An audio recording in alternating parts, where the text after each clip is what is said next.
In 1999, Morpheus offered Neo a choice between a red pill and a blue pill. In 2018, this country fractured between red and blue. In 2022, I'm here to tell you that if you really want the truth, more voters are neither red or blue. Yet, they have no representation, no choice, and no options. They have to choose between candidates chosen by the red people or the blue people. I'm David Esrati, and I'm running for Congress as an American, as in red, white, and blue. I'm a veteran, an activist, and a small businessman. I'm asking you to join me in reminding the professional politicians in Congress who their bosses are. I support ranked choice voting, campaign finance reform, and a verified voter information system, all so we can stop having the best politicians money can buy. It's time to elect a veteran who will work for you, no matter what color they want to label you. Please go to electesrati.com and learn more. I'm David Esrati, and I approve this message.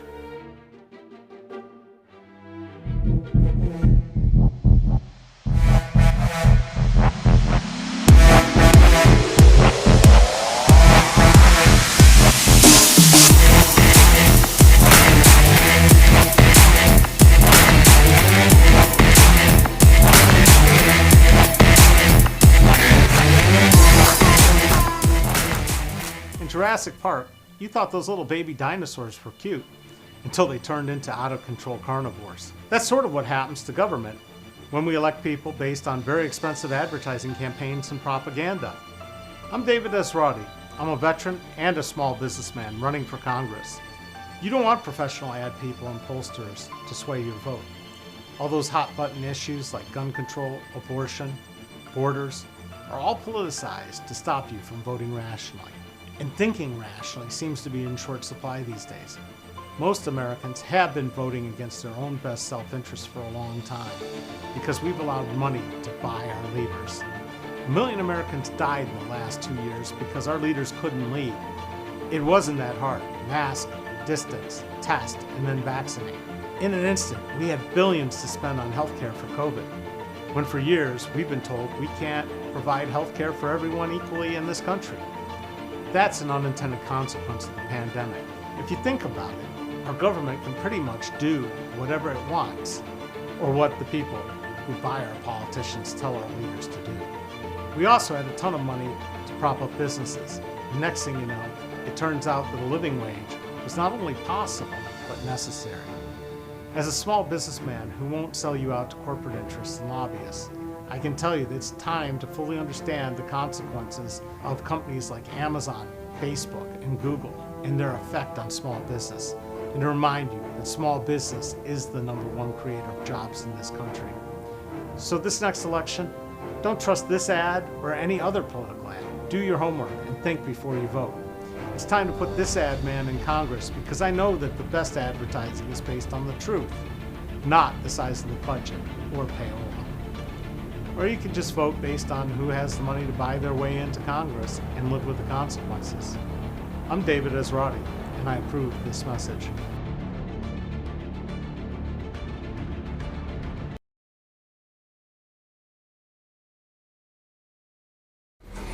"10-4, good buddy, we got hats now. If you want your Esrati Truth to Power hat, you're going to have to make a donation. It'll be up on the store here soon. This was the first one off the assembly line. They take a little bit to make each one, but we're going to have a limited edition of 100 of these. So if this is your style or you want one, you can do that. Or if you want to volunteer and go canvassing and want to hit X number of doors, you can win a hat and a shirt. The way you do that is go to electesrati.com/act, and there's a link to a program called Reach. You download that app onto your cell phone, you load up your contacts, you start reaching out to your friends, or you can just go canvass your street or wherever you are. And if you want to do that and you want some literature to drop off, contact the campaign office here first. So, all that aside, that's not why you're here, because we're going to talk about the number one issue on voters' minds this election. Supposedly it's inflation. It's the cost of stuff. And it's been going up. I got bad news for you. It's not just this year. It's not just pandemic related. We've had stuff going up for 20 years, as long as Mike Turner's been in office. And it's not pretty. I've got a graph to put up to show you how things have gone up. And we're going to give that a shot here. We haven't done one of these yet, so we'll see if the picture thing goes up, or no, I get wiped out here. We were supposed to slide that in a corner or something, but it didn't work out. And I know that this doesn't translate well onto video screen. So over 200% is hospital services. Just between 150% and 200%. Oh, I see. I'm in the little guy. That's how we're doing it. Okay. College and tuition is just under 200%, over 150. College textbooks almost hitting 150. Child care, nursery school, medical care services, like someone to come in and take care of your parents who are aging in place and need help with feeding themselves, bathing themselves, cleaning their house, those sorts of things. I went through that for the last 3 years of my parents' lives. Medical care services would also include nursing homes. We look at housing, food and beverage, CPI for all items. That's gone up 50%, which is just a little below what average hourly earnings have done. But average hourly earnings are kind of skewed because some people are making a whole lot more money while a whole bunch of people are still making minimum wage, which hasn't gone up at all. So if we look at this chart, we also see that new cars, household furnishings, apparel stayed relatively flat until shortages due to COVID and all the rest of this and a war in Ukraine. Prices that have gone down, well, your cell phone service is cheaper. Okay, nobody's paying per minute anymore since, what they were in the 20 years ago. But the cost of those phones has gone up quite a bit.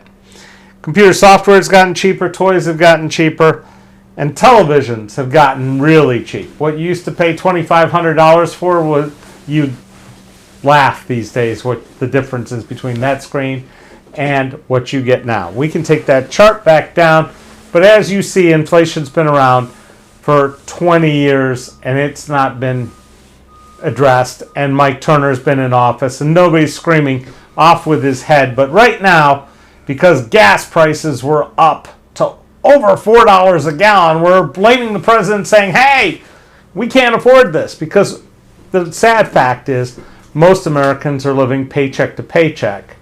And when you jack gas prices up, they're thinking gas or meat. They're thinking about gas or rent. And those things, that's not okay.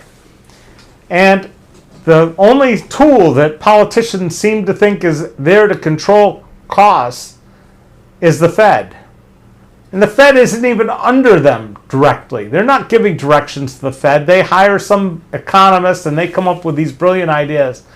But they're not brilliant ideas, because the only people who make more money when interest rates go up are the really rich folks.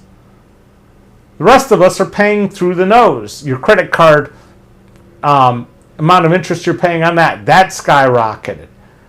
The amount of money you get on your savings account, if you had one, might have gone up a bit.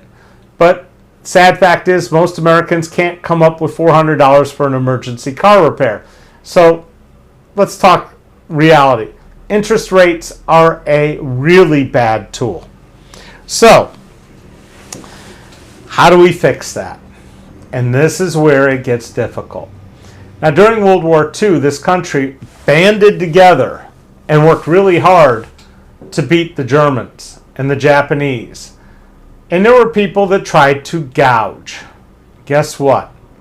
We took them and prosecuted them for price gouging. We put people in prison. We said it was unpatriotic to jack your prices up during a crisis. They've forgotten how to do that, because most of the people that they would have to lock up are the people that buy the politicians now, because it costs $15 billion for an election cycle. Let's be real. The cost of elections, if it was on this chart, would be off the chart. It would be so far off the chart you would believe it. okay? So, we have huge increases in CEO and executive pay. Now, you pay one or two guys a couple million a year, or 20 million a year, or 50 million a year, okay. But when they're making close to $1 billion a year, where's that money coming from? It's coming out of circulation. Because billionaires can't spend their money fast enough to lose it all. It's impossible. The only way they can do it is if they give it away in huge chunks. And very few of them are doing that. So, what do you have to do to fix that?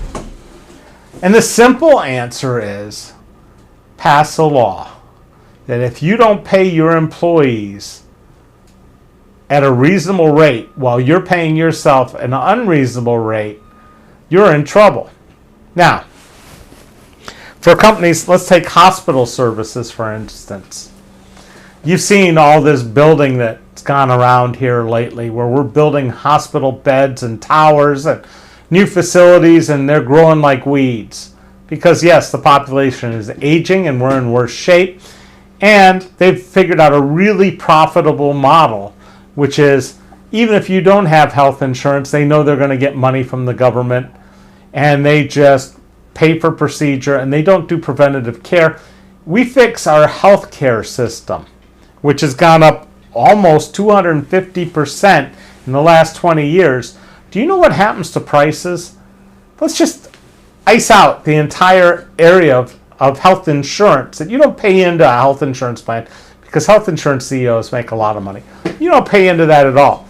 You pay a flat rate, just like Social Security and everything else, to get health care. Everybody pays, everybody gets health care, and we stop paying ridiculous rates, because the reality is the federal government is the largest buyer of goods and services in this country. And they can basically say, we're not going to give you any money if you pay your CEO $4 million a year while your employees are on welfare. Walmart, Premier, the rest of them, okay? You're not going to get away with that anymore.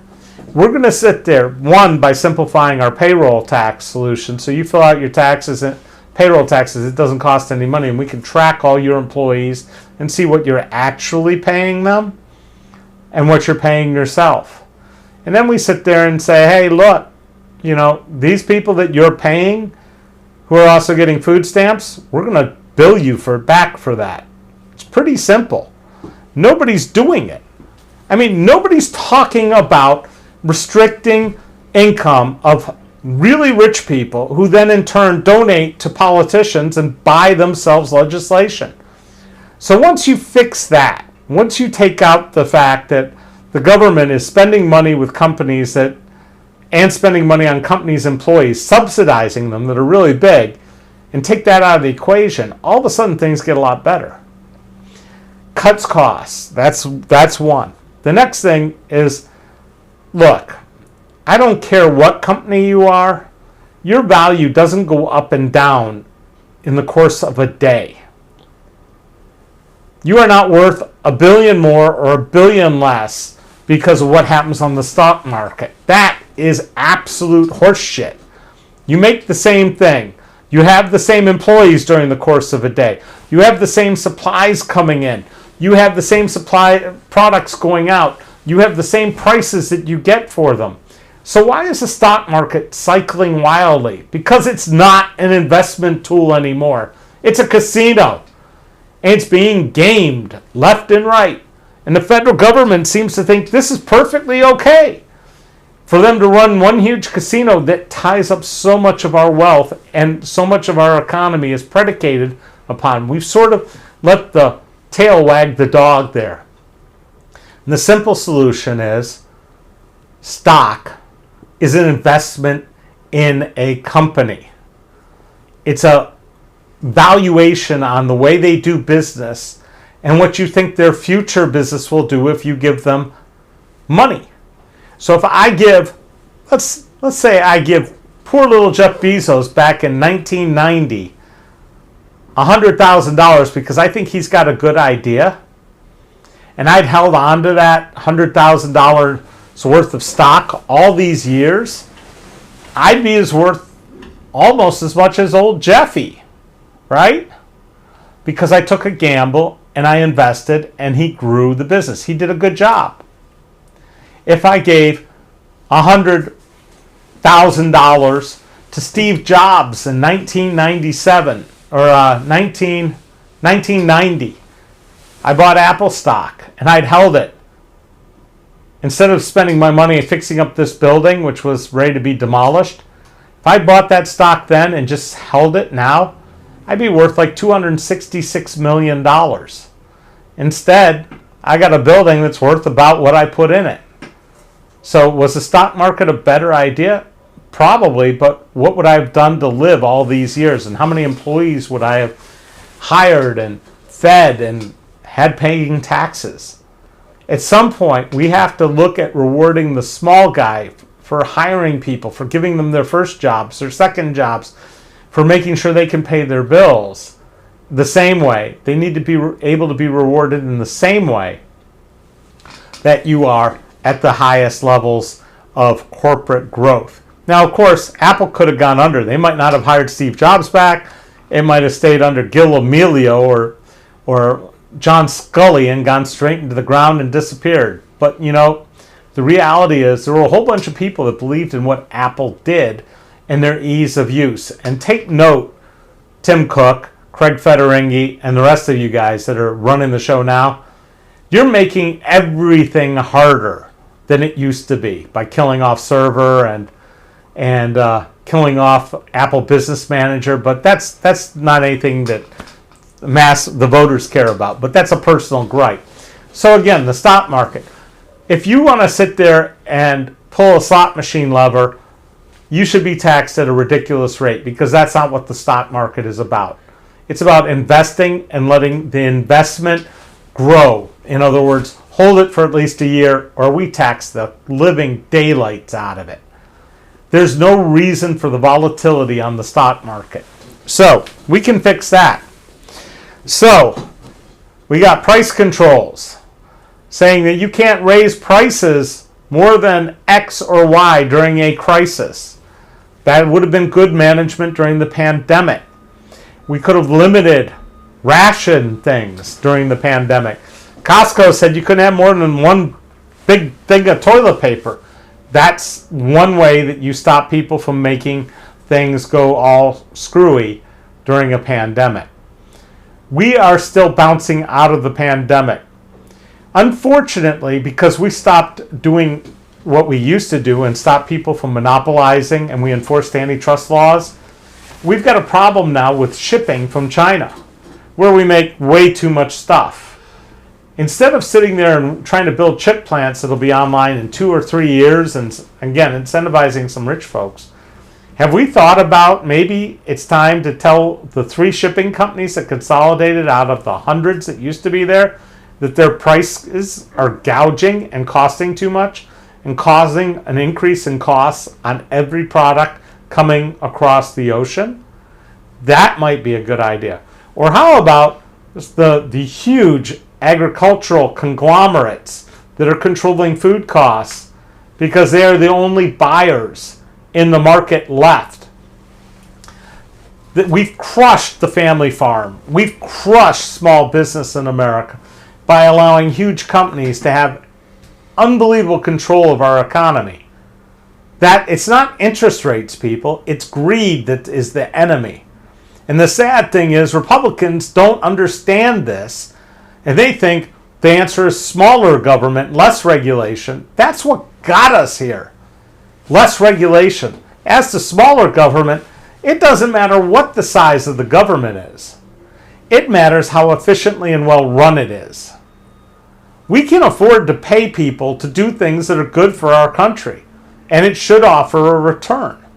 You get a return on your investment for paying for police and fire. You don't get a return for investment for throwing a whole bunch of people in jail for things like selling pot when the government wants to get in that business and it's all of a sudden okay. We've got way too many people in prison taken out of the economy, and then once they get out, they can't get jobs. How about fixing those things? But that's too much for Republicans to think about. They want to sit there and point fingers.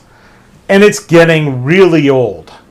Because the reality is, there are people that have made more money than God Almighty in the last 20 years, and taken that money and started building rocket ships as a hobby. And then Republicans think that's just peachy keen and everything's okay. Anyway, I see a comment here. Some big corporate HR offices actually counsel employees requesting raises that they can collect government benefits. I've heard about it being true from both Walmart and Mickey D's. Thank you, Mr. Mavar. I know it happens at Walmart. McDonald's, I'm not sure. Was there a comment on Facebook? Am I missing something? I'll take a look. Okay. No, I was just pointing to the... All right. Anyways, thank you, Mr. Mavar. It's always a pleasure to have you here. A few other things. In this whole scheme of what causes prices to rise. Okay? Consumerism is, what runs our economy.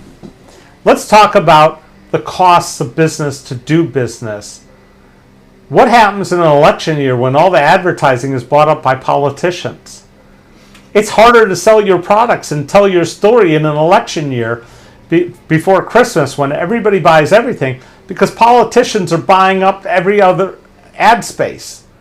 But we take the advertising out of politics and all of a sudden business gets easier. Or better yet, maybe we move the election to July 4th in the middle of the year, which isn't interfering with the Christmas season. You picked a stupid time to hold your elections. It interferes with commerce. It makes it more expensive for companies to do business. So let's just put a moratorium. You can't advertise for a political office in the fourth quarter. How about that? You got to go the last 4 months of the year with no advertising. You got to figure out other ways to reach and talk to voters. That would be a massive change. Now, I got to say something. I've never looked over here and seen 15. Oh, I got 7 online. Sorry, I had 15 views. I've had that many before. Never mind. Looking at the wrong numbers. But I'm glad to see that we got 7 people here with 2 likes. And you got 3 on Facebook. And I got 3 on Facebook. And Mark says Republicans are pointing fingers while he's pointing fingers at Republicans. Yes, I am. I have no problems pointing out stupidity. I've been called all kinds of names for doing that. The reality is some people are smarter than average. That's how we have average.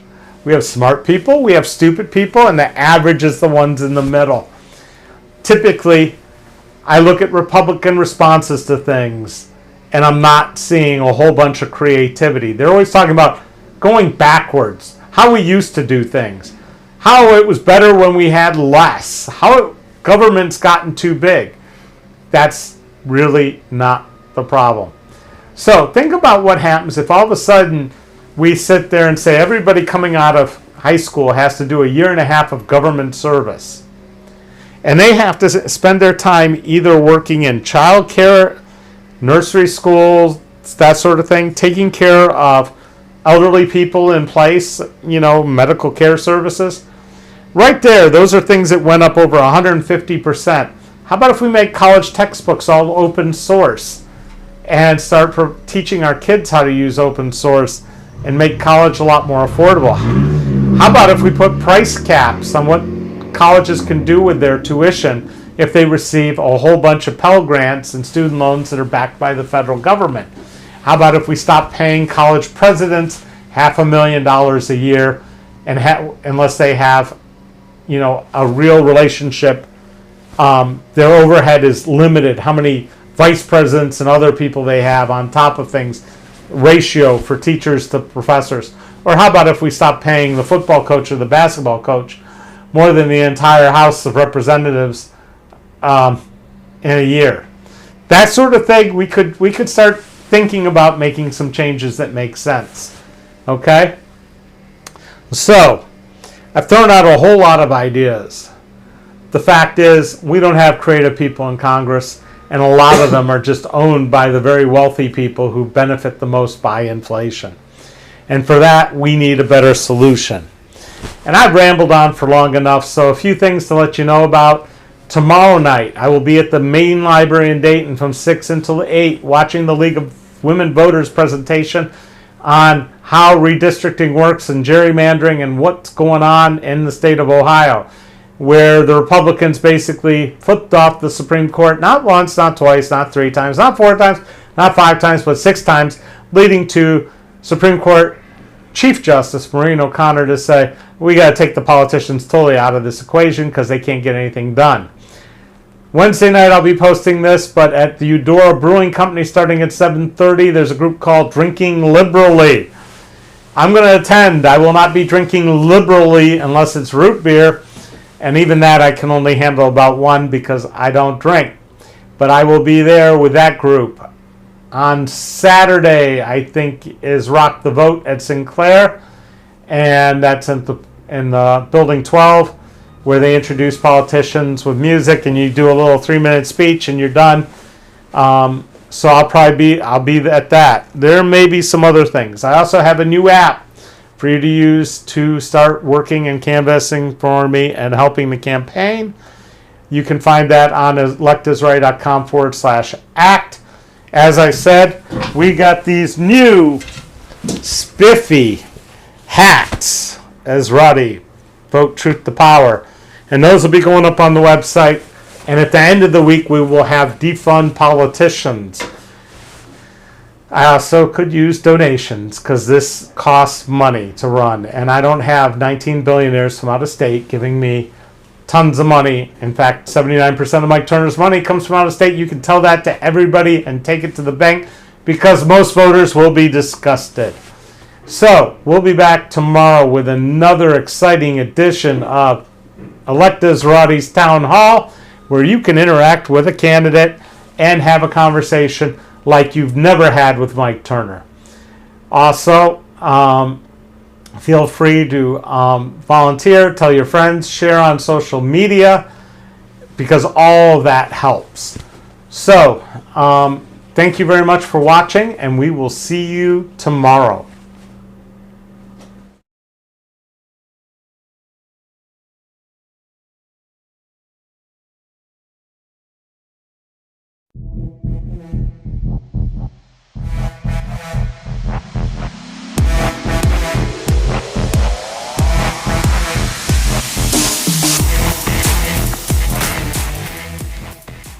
In 1999, Morpheus offered Neo a choice between a red pill and a blue pill. In 2018,